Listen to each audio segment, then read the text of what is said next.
ప్రియులారా, ప్రార్థన చేసుకుందాం. సర్వశక్తిమంతుడా, క్రీస్తు ప్రభువా, నీకే వందనాలు. మండలకాల ధ్యాన కూడిక ఆరాధన ప్రారంభిస్తూ ఉంటుండగా ఈ ఆరాధన అంతటిలో కూడా మీ పరిశుద్ధత, పవిత్రత మాకు అనుగ్రహించండి. ఆరాధిస్తున్నటువంటి ప్రతి కుటుంబము, ప్రతి విశ్వాసిని దీవించండి. యేసు ప్రభు వారి పరిశుద్ధ నామమున వేడుకొనుచున్నాము తండ్రి, ఆమేన్. ప్రియులారా, ఎంత దూరము మోయించెదరు స్వామి, ఈ కీర్తన ద్వారా ఆరాధన కార్యక్రమంలో ప్రవేశిద్దాం. ఎంత దూరము మోయించెదరు స్వామి, కింత సిలువనెత్తి సుంతైన దయాలేక. ఎంత దూరము మోహించెదరు, ఒంటిగా ప్రార్థించి ఉపవాసముల చేసి, ఒంటిగా ప్రార్థించి ఉపవాసముల చేసి, కంటిని దురాలేక కలత చెందిన ప్రభుని ఎంత దూరము మోయించెదరు. సొమ్ము నాశించి గురన్ అమ్ముకున్న యూదా, సొమ్ము నాశించి గురన్ అమ్ముకున్న యూదా, నమ్మించి మీకిచ్చెని మాను ఏలును. ఎంత దూరము మోయించెదరు, కరములు జోడించి కడకు గెత్సేమనిలో, కరములు జోడించి కడకు గెత్సేమనిలో, పరమా తండ్రిని నేడు నిరపరాధిని పట్టి ఎంత దూరము మోయించెదరు. పిరికి పిలాతుని బెదిరించి అదలించి, పిరికి పిలాతుని బెదిరించి అదలించి, యెరూషలేం వీధులనే యేసుని త్రిప్పుచు ఎంత దూరము మోయించెదరు. ఒడలలసిన ప్రభువు తడబడుచుండగా, ఒడలలసిన ప్రభువు తడబడుచుండగా, గడియ గడియకు తట్టి గట్టిగా కొట్టుచు ఎంత దూరము మోయించెదరు. కలువరి గిరి వరకు సిలువ మోయలేక, కలువరి గిరి వరకు సిలువ మోయలేక, అలసిన ప్రభు జంపనాలస్యమును చేసి ఎంత దూరము మోయించెదరు. యేసు నీ కొరకైనే చూట కంటేను, యేసు నీ కొరకై నే చూట కంటేను, దోషినని గ్రహించి దోషిల ఎంత దూరము మోహించెదరు. స్వామి కింత సిలువానెత్తి సుంతైన దయాలేక ఎంత దూరము మోహించెదరు. తండ్రి యొక్కయు కుమారుని యొక్కయు పరిశుద్ధాత్మ యొక్కయు నామమున ఆమేన్. ప్రభువా మమ్మను కనికరింపుము. క్రీస్తు మమ్మను కనికరింపుము. ప్రభువా మమ్మను కనికరింపుము. మనమందరము కలిసి అపోస్తల విశ్వాస ప్రమాణాన్ని ఒప్పుకుందాం. భూమి ఆకాశములను సృజించిన సర్వశక్తి గల తండ్రి అయిన దేవుని నమ్ముచున్నాను. ఆయన కుమారుడును మన ప్రభు అయిన యేసుక్రీస్తు నమ్ముచున్నాను. ఈయన పరిశుద్ధ ఆత్మ వలన గర్భమున ధరింపబడి కన్యైన మరియకు పుట్టి పొంతి పిలాతు అధికారము క్రింద శ్రమపడి సిలువ వేయబడి చనిపోయి సమాధి చేయబడననియు అదృశ్య లోకములోనికి దిగననియు చనిపోయిన వారిలో నుండి మూడవ దినమున లేచి పరలోకమునకెక్కి సర్వశక్తి గల తండ్రి దేవుని కుడి చేతి వైపున కూర్చుండి ఉన్నాడనియు సజీవులకును మృతులకును తీర్పు చేయటకు అక్కడ నుండి వచ్చిననియు నమ్ముతున్నాను. పరిశుద్ధాత్మ నమ్ముతున్నాను. పరిశుద్ధ క్రైస్తవ సంఘముకు పరిశుద్ధుల సహవాసమును పాపక్షమాపణయు శరీర పునరుద్ధానమును నిత్య జీవమును నమ్ముచున్నాను. ఆమేన్. ప్రియులారా, అందరూ కూడా అలాగే నిలుచుండి పరిశుద్ధ గ్రంథాలు తెరచి 23వ సంకీర్తన ఉత్తర ప్రత్యుత్తర రీతిగా చదువుకుందాం. పరిశుద్ధ గ్రంథాలు తెరవండి. 23వ సంకీర్తన మొదటి వచన ప్రారంభం. యెహోవా నా కాపరి, నాకు లేమి కలుగదు. పచ్చిక గల చోట్లను ఆయన నన్ను పరుండ చేయుచున్నాడు. శాంతికరమైన జలముల యొద్ద నన్ను నడిపించుచున్నాడు. నా ప్రాణమునకు ఆయన సేద తీర్చుచున్నాడు. తన నామమును బట్టి నీతి మార్గములలో నన్ను నడిపించుచున్నాడు. గాఢాంధకారపు లోయలో నేను సంచరించినను ఏ అపాయమునకు భయపడను. నీవు నాకు తోడయుండు. నీ దుడ్డు కర్రయు నీ దండమును నన్ను ఆదరించు. నా శత్రువుల ఎదుట నీవు నాకు భోజనము సిద్ధపరచెదవు. నూనెతో నా తలంటి ఉన్నావు. నా గిన్నె నిండి పొర్లుచున్నది. 6వ వచనం కలిసి చదువుకుందాం. నేను బ్రతుకు దినములన్నీయు కృపాక్షేమములే నా వెంట వచ్చాను. చిరకాలము యెహోవా మందిరములో నేను నివాసము చేసేదను.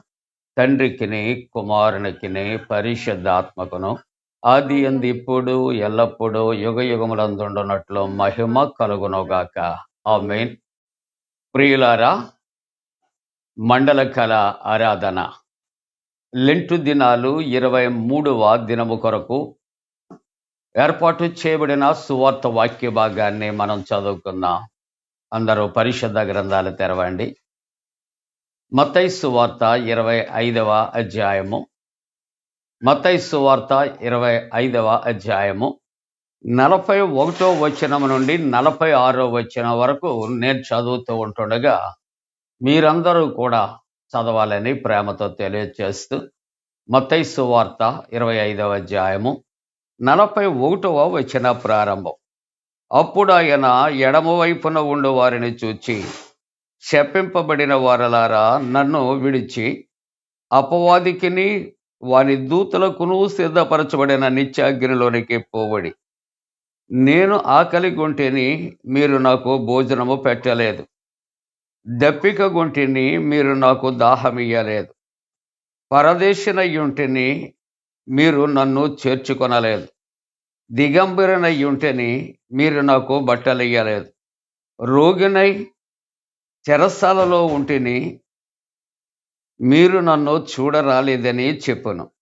అందుకు వారును, ప్రభువా, మేమెప్పుడు నీవు ఆకలి గునియుండుట అయినను, దప్పిక గునియుండుటైనను, పరదేశీ అయ్యుండుట అయినను, దిగంబరివై ఉండుటనైనను, రోగువై ఉండుట అయినను, చెరసాలలో ఉండుట అయినను చూచి నీకు ఉపచారము చేయకపోతేమి అని ఆయనను అడిగాను. అందుకు ఆయన, మిక్కిలి అల్పులైన వారిలో ఒకరికైనను మీరు ఇలాగూ చేయలేదు కనుక నాకు చేయలేదని మీతో నిశ్చయముగా చెప్పుచున్నానని వారితో అనెను. 46వ వచనం. మీరు నిత్య శిక్షకును, నీతిమంతులు నిత్య జీవమునకు పోదురు. ప్రార్థన చేసుకుందాం. మహోన్నతుడా, నీకు వందనాలు. ఈ మండలకాల ధ్యాన కూడికలో మీరిచ్చిన వాక్యాన్ని భక్తిభావముతో చదువుచూ ఉన్న విశ్వాసులు అందరినీ, వారి కుటుంబాలను దీవించుము, ఆశీర్వదించుము. ప్రతిదినము నీ దయగల మాటలు, శక్తి కలిగినటువంటి లేఖన భాగాలు వారి నోటిలో మీరు ఉంచుచూ ఉన్నారు. వారి గృహాలలోనికి నా తండ్రి నాయన మీరు పంపిస్తూ ఉన్నందుకు వందనాలు. వారి కుటుంబాలను, వారి సంతానమును బహుగా దీవించుమని నీ దాసుని మరుగుపరుచు మీరు మాతో మాట్లాడమని యేసు ప్రభు వారి పరిశుద్ధ నామమున వేడుకొనుచున్నాము తండ్రి, ఆమేన్. ప్రియమైన దేవుని యొక్క కుటుంబీకులారా, ఎంత సంతోషమండి. దేవుని మహాకృప చేత లెంటు కాలము మండలకాల ధ్యానాలలో 22 దినాలు ముగిసి క్షేమదాయకంగా 23వ ఆరాధనలో మనం ప్రవేశించటం అనేది ఎంత సంతోషం. అందరము కలిసి కృతజ్ఞతాపూర్వకముగా మన 2 చేతులు ప్రభు వైపు చూపి ఆయనకు కృతజ్ఞతాస్తుతులు చెల్లిందామా? ఒక్క మాట కలిసి చెప్పుకుందాం. Thank you lord. చెప్పుకుందాం, thank you lord, praise the lord. దేవా, నీవు మాకు ఇచ్చిన అవకాశము కొరకు నీకు వందనాలు అని చెప్పుకుందాం. మంచిదండి. దేవుడు మిమ్మలను దీవించుగాక. ఎందుకు ఈ మాటలు ఈవేళ జ్ఞాపకం చేస్తున్నానో మీకు తెలుసా? గత సంవత్సరము అనుభవాలు జ్ఞాపకం చేసుకుంటే 23వ తారీఖు నుండి మందిరాలు మూయబడ్డాయి. మందిరాలకు వెళ్ళటానికి అవకాశం లేదు. సాక్షాత్తు వ్యాధి, వైరస్ బాధ కాదు, మరణమే భూమి మీదకి దిగి వచ్చిన దినాలు. కానీ ఈ సంవత్సరం దేవుడు అటువంటి అరిష్టానికి ఎవరిని గురి చేయకుండా తన ప్రేమను పంపించాడు. గత సంవత్సరం మరణము భూమి మీదకు వచ్చింది, కానీ ఈ సంవత్సరం ఆయన ప్రేమ మరలా మన మధ్యకు దిగివచ్చింది. దేవునికి వందనాలు. ఈ తక్కిన దినాలు కూడా సజావుగా, సమాధానకరంగా, దీవెనకరంగా సాగిపోవాలని అందరము కలిసి ప్రతి క్షణం కూడా ప్రార్థన చేద్దాం ప్రియులారా. ఈవేళ మనకి ఇచ్చినటువంటి వాక్యాంశం ఏమిటో మీకు ఒక్కసారి మీరు నాతో చెబుతారా? మంచిదండి. God bless you. అవివేకము, దీనికి వ్యతిరేకమైనటువంటి పదము, అంశాన్ని మనం ఏమైనా ఈ మధ్యకాలంలో ధ్యానం చేస్తామేమో జ్ఞాపకం చేసుకుంటారా? అవునండి, మీరు చెప్పినట్లుగానే వివేకము కొరకు కూడా మనం ధ్యానం చేస్తాం. ఇప్పుడు వివేకము కలిగినటువంటి వారు ఏ మేలు పొందుకున్నారో కూడా జ్ఞాపకం చేసుకోండి. ఈవేళ అంశము అవివేకము అని ఈవేళ మన కొరకు ఇవ్వబడింది కదా. మత్తయి సువార్తలోనే 25వ అధ్యాయములోనే 31వ వచనము నుండి 46వ వచనం వరకు చూస్తే ప్రభు 2 రకాలు గుంపులు, 2 రకాలు వ్యక్తిత్వాలు కలిగినటువంటి వారిని చూపెడుతున్నాడు కదా. వారు ఎటువంటి వారు? వివేకము కలిగిన వారు 2, అవివేకులు అనగా వివేకము లేనివారు. వివేకము కలిగినటువంటి వారు పొందుకున్న మేలు ఏమిటో ఆవేళ మనం ధ్యానం చేస్తాం. ఈవేళ వివేకము లేనటువంటి వారు, మన టాపిక్ చెప్పారు కదా, అవివేకులు ఏ విధంగా ఆ ఆశీర్వాదాలు కోల్పోతున్నారో మనం ధ్యానం చేస్తూ ఉన్నాం. అవివేకులకి ఒక పేరు, లేక అవివేకము అనే మాటకు ఇంగ్లీష్లో ఒక మాట చెప్పబడుతుంది, ఫూలిష్నెస్. చెప్పండి. ఫూలిష్నెస్ అనే మాట అనగా బుద్ధి లేకపోవుట.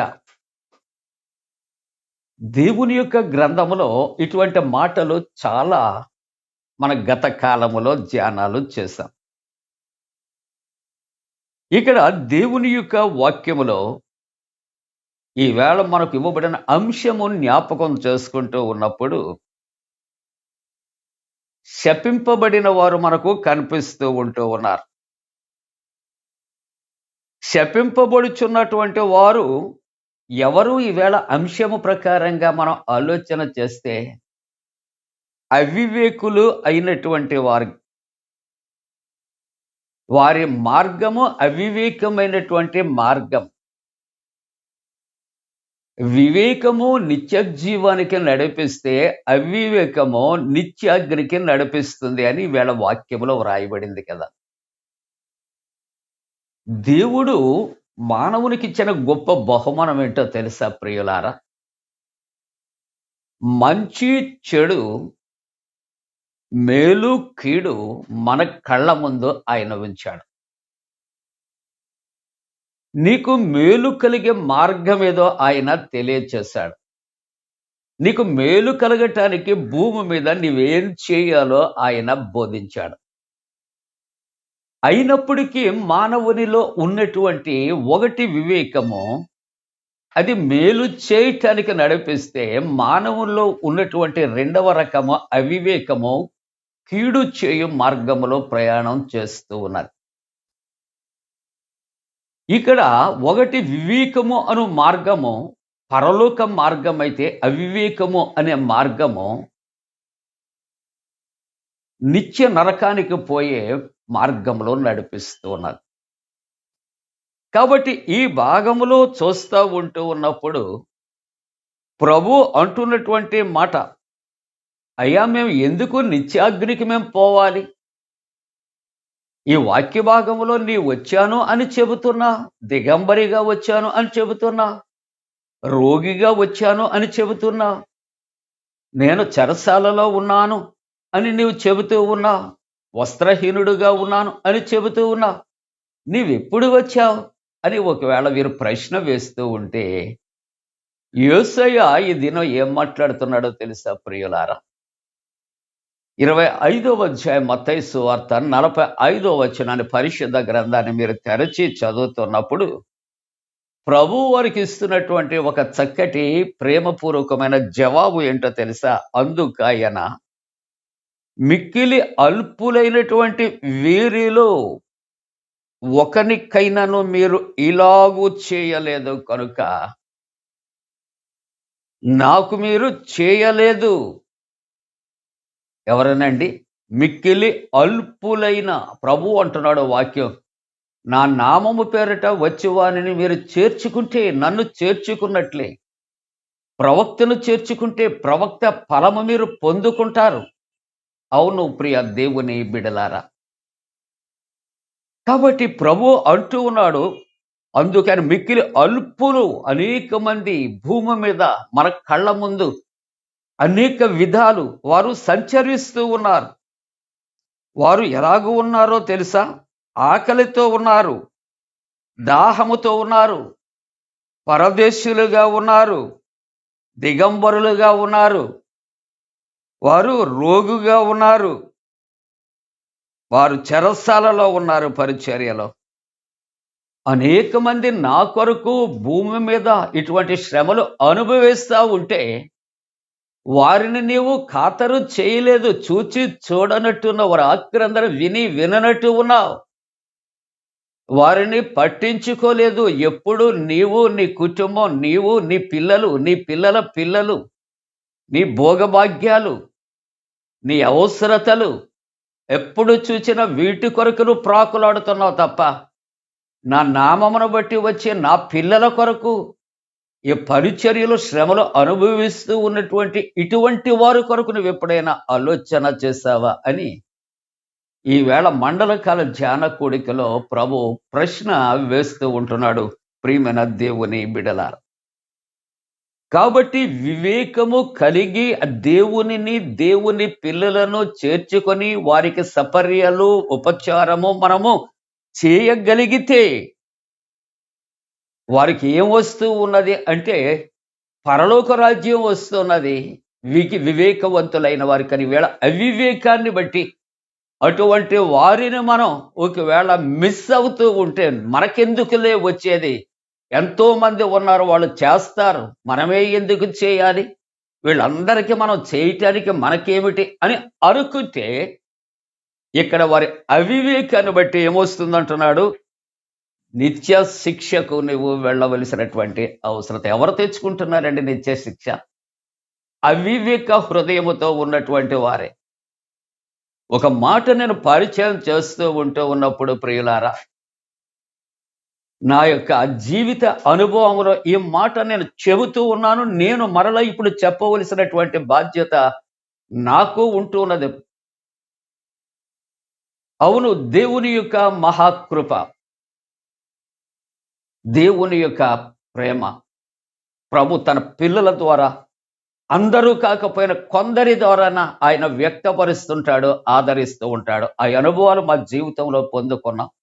అటువంటి పరిస్థితులు మమ్మలను ఆదరించినటువంటి జ్ఞాపకం చేసుకుంటాను. కుటుంబాలకు సేవకుడుగా నేను ఎప్పుడు కూడా కృతజ్ఞుడను అని తెలియచేస్తూ వారికి నా కుటుంబ పక్షంగా దీవెనలు నేను తెలియచేస్తున్నా. నేను అందరి పేర్లు చెప్పను. అవసరమైనప్పుడు కొన్ని పేర్లే చెప్పాలి. కాబట్టి ఆ యొక్క నిడదవోలు లూథరన్ టౌన్ చర్చిలో 95వ సంవత్సరంలో నేను గురు పరిచయాలు కొనసాగుతున్నప్పుడు ఒక సంవత్సర కాలం నేను మరణకరమైనటువంటి పరిస్థితిలో నేను ఉన్నా. ఎప్పుడు చనిపోతానో నా భార్యకు నాకు తెలియని పరిస్థితులు. అప్పటికే నాకు 3 చంటి బిడ్డలు, ఎల్కేజీలో కూడా వేయలేదు. అటువంటి పరిస్థితుల్లో ఆ టౌన్ చర్చ్ చైర్మన్ గారు మెంటే రాజగిరి గారు, ఆయన కొరకు నేను చెప్పాలి, నేను చనిపోయే వరకు చెబుతూ ఉంటాను ఆయన చేసిన ఉపకారం. ఈవేళ నేను బ్రతికి ఉన్నాను అంటే ప్రభు తర్వాత ఆ కుటుంబం నన్ను ఆదరించింది. సంవత్సరం హైదరాబాద్ తీసుకువెళ్ళి కొన్ని వేలు ఖర్చు పెట్టి పరీక్షలు చేయించి 8 మాసాలు నాకు తగ్గిపోయి నేను ఆరోగ్యవంతుడిగా ఉండే వరకు కూడా భార్య భర్తలు నాకు ట్రీట్మెంట్ ఇప్పించి బ్రతికించారు. ఆ కుటుంబానికి సర్వదా కృతజ్ఞుడిని. ఆ కుటుంబాలు పిల్లలు దేవుడు దీవించుగా. ప్రియమైన దేవుని యొక్క బిడ్డలారా, దేవుడు తన పరిచర్య కొరకు పిలుస్తూ ఉంటున్నప్పుడు పరిచర్యలో అనేక రకాల అవాంతరాలు కలుగుతూ ఉంటాయి. కానీ దేవుడు ఏం చేస్తున్నాడంటే వారి దారిన వారు పోతా ఉంటారులే, వారి ఆరోగ్యం వారు చూసుకుంటారులే, వారి తిండి వారు తింటారులే, వారి పిల్లల భవిష్యత్తు వారిదే, మనకెందుకు అని అనుకుంటే, ఈవేళ వాక్యం ఏమంటుందో తెలుసా, నాతో పాటుగా నేను ఒకవేళ అనుకుంటే నన్ను అవివేకుల యొక్క లిస్టులో జాబితాలో జాయిన్ చేస్తూ అంటున్నాడు, నా పేరట వచ్చినటువంటి వారిని నీవు కూడా అవివేక హృదయముతో నీవు అలక్ష్యము చేస్తావు. కాబట్టి అటువంటి వారితో నీవు కూడా ఏం చేయాలంటే, నీవు చేయలేదు కనుక నీవు నిత్య శిక్షకు వెళ్ళాలని ఇక్కడ 25వ అధ్యాయం 45వ వచనం ద్వారా ఆయన హెచ్చరిక చేస్తున్నాడు. అవివేకం అనే మాటకు చిన్న మాటలు పరిచయం చేస్తాను. సంఖ్యాకాండం 12వ అధ్యాయం 11వ వచనములో అహరోను అంటున్నాడు, అయ్యా నా ప్రభువా, మేము అవివేకులము. ఎవరి విషయాల్లో? అక్కడ మిర్యాము తన సోదరుడి విషయాల్లో తన అవివేక హృదయముతో దేవుని ఎదుట తలంచినటువంటి తప్పుడు తలంపుకు, ఆమె అవివేక హృదయానికి, ఆమె మీదకు అక్కడ వచ్చినటువంటి ఆ యొక్క శాపాన్ని బట్టి తన శరీరం అంతా కూడా తెల్లగా మారిపోవటను బట్టి అక్కడ అంటాడు, మేము అవివేకులము. 12వ అధ్యాయం 8వ వచనంలో, కారణం నా సేవకుడైన మోషేకు విరోధముగా మాట్లాడుటకు మీరు ఎలా భయపడలేదు? యెహోవా దేవుడు దేవుని సేవకుని మీద వ్యతిరేకముగా మాట్లాడితే ఏ విధమైనటువంటి కష్టమో శాపమో వస్తుందో అక్కడ ఆ ప్రభు ఆయన తెలియజేస్తున్నాడు. ద్వితీయోపదేశకాండం 32వ అధ్యాయం 21వ వచనములో, అవివేక జనము వలన వారికి కోపము పుట్టించేను. దేవుని ఎదుట ఎవరు అవివేకులుగా ఉండి చేయగూడనటువంటివి చేసి అవివేకులుగా ఉంటారో, దేవునికి కోపాన్ని రప్పిస్తారో, వారి మీదకి వచ్చే ఆ బ్యాడ్ రిజల్ట్ ఏంటో చూస్తే పాతాళ అగాధము వరకు వహిస్తుంది. ఇక్కడ భూమిని పంటను కాల్చివేస్తుంది. కరవు చేత వారు తృణీకరించబడతారు. ఇటువంటి విషయాలు ఎన్నో నష్టాలు అవివేకులకు కలుగుతూ ఉన్నాయి. ఇర్మియా గ్రంథము 4వ అధ్యాయం 22వ వచనములో, నా జనులు అవివేకులు, వారు నన్ను ఎరుగరు, కీడు చేయుటకు వారికి తెలియను కానీ మేలు చేయుట వారికి తెలియదు. చూసారండి, అవివేకుల కట కీడు చేయటమే తెలుసట, మేలు చేయటం తెలియదట, వారికట దేవుడు తెలియడట. మార్కు సువార్త 7వ అధ్యాయం 22వ వచనములో, అవివేకము ఎక్కడి నుంచి వస్తుంది? అవివేకము లోపల నుండి, హృదయములో నుండి వస్తుంది. అందుకే ఎఫెసీ పత్రిక 5వ అధ్యాయం 17వ వచనం అంటాడు, మీరు అవివేకులు కాక ప్రభువు చిత్తమేమిటో గ్రహించుకునుడి. ఇక్కడ ఉన్నటువంటి రెండవ కోవ, రెండవ గుంపు వారు వివేకాన్ని కోల్పోయారు. అవివేకులు. యేసు ప్రభు వచ్చాడా? యేసు ప్రభు మాతో చెప్పాడా? మేమే ఎందుకు వారికి చేయాలి అని ఈ దుర్భర పరిస్థితిలో ఉన్నటువంటి వారిని చేర్చుకోలేదు. కానీ ప్రభుతో ప్రశ్నిస్తున్నారు, నీవు ఎప్పుడొచ్చావు? మేము ఎప్పుడు చేర్చుకోలేదు. అవివేకపు మాటలు, అవివేకపు హృదయము. కానీ ప్రభు అంటాడు, నన్ను ఎవరైతే నా యొక్క పిల్లలు అల్పులైన వారిలో ఒకరిని చేర్చుకుంటే నన్ను మీరు చేర్చుకున్నట్లే.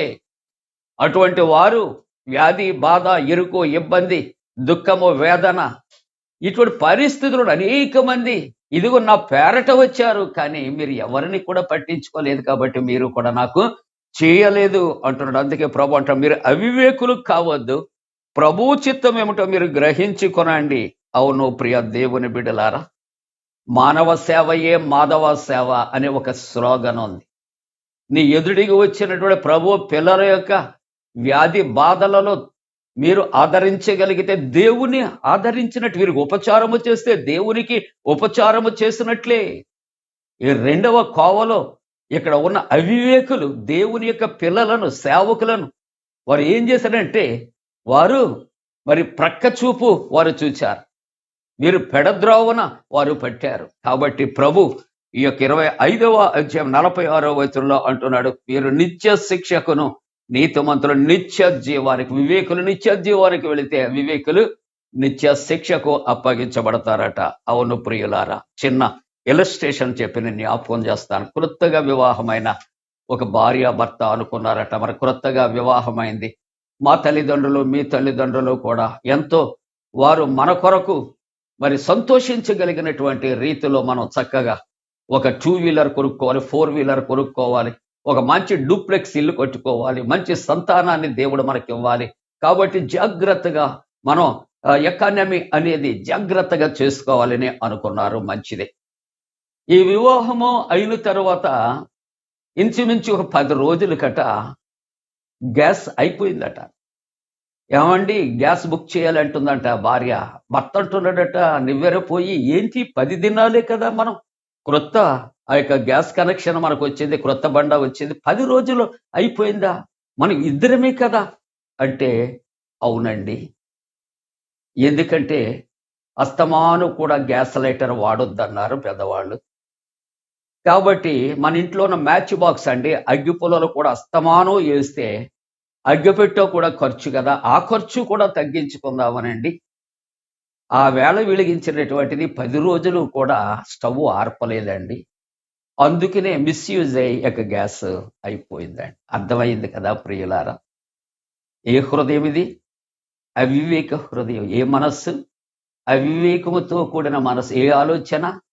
అవివేకముతో. రూపాయి మ్యాచ్ బాక్స్ అగ్గిపెట్టి కొరకు దగ్గర ఈ దినాల్లో 7, 8, 9 ఒక్కొక్కసారి 1000 రూపాయల వరకు ఉన్నటువంటి గ్యాస్ ఏమైపోయిందండి, 10 రోజుల్లో రూపాయి ఖర్చు చూస్తే ఇక్కడ 1000 రూపాయలు దగ్గర ఖర్చు. ఇదే హృదయం. కాబట్టి మనం దేవుని యొక్క వాక్యములో మనం చూస్తూ ఉంటున్నప్పుడు ఆ వివేకాన్ని మనం దూరపరుచుకుందాం. వివేకము కావాలి, వివేకవంతమైన జీవితం కావాలంటే మన ప్రభువుని మన హృదయాల్లో ప్రతిష్ఠించుకుందాం. దేవుని చిత్తాన్ని మనం గ్రహించుకుందాం. ఈ భాగంలో కూడా అవివేకులుగా ఉండి ప్రభు పేరట వచ్చిన వారిని వారు మూర్ఖతతో వారు దూరపరుచుకొని పరలోక రాజ్యాన్ని వారు పోగొట్టుకున్నారు. అలాగూ కాకుండా మన భవిష్యత్ కాలంలో సిలువ యాత్రలో పశ్చాత్తాప హృదయముతో ప్రభు సన్నిధిలో మన పాపాలు ఒప్పుకొని మన అవివేక హృదయాన్ని విడిచిపెట్టి ఆ మొదటి గుంపులో ఉన్నటువంటి వారి వలె మనమును కూడా పరలోక రాజ్యంలో ప్రవేశించడానికి దేవుడు తన పరిశుద్ధాత్మ కూడిన మనపై మెండుగా కుమరించను గాక. ఆమేన్. ప్రార్థన చేసుకుందాం. పరిశుద్ధుడా నీకు వందనాలు. ఈ దినము మా కొరకు ఇచ్చిన దివ్యమైన వాక్యాన్ని దీవించి అవివేక హృదయాన్ని తీసివేసి పరలోకపు రాజా నిన్ను నీ పేరట వచ్చినటువంటి నాయన సేవకులను అనేక రకాల పరిస్థితుల్లో ఉన్నటువంటి వారిని ఆదరించి మేము నిత్యత్వాన్ని పొందటానికి కలిగినటువంటి మనస్సు కలుగొచ్చాడు. అవివేకాన్ని బట్టి కలిగి నాయన కష్టాలు నష్టాలు దూరపరచండి. జన్మదినాలు వివాహ దినాలు జరుపుకున్న కుటుంబాలు దీవించండి. అనేక విధాల వ్యాధి బాధలతో ఉన్న వారిని స్వస్థపరచండి. దేవా దినమంతయు తోడుగా ఉండండి. శిలువ యాత్రలు తప్పిపోకుండా మేము నాయన ప్రయాణం చేయటానికి కృప చేయండి. యేసు నామమున అడుగుచున్నాం తండ్రి.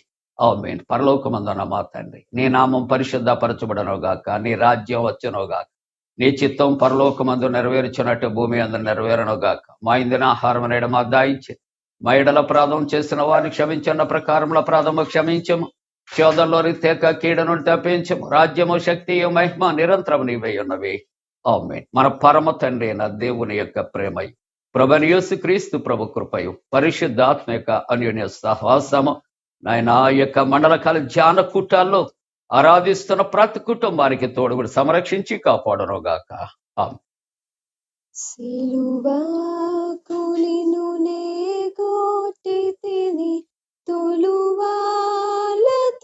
చేరి తిని కలుషంబులను మోపి తిని దోషంగనేను ప్రభువా అపరాధిని యేసయ్యా కృప చూపి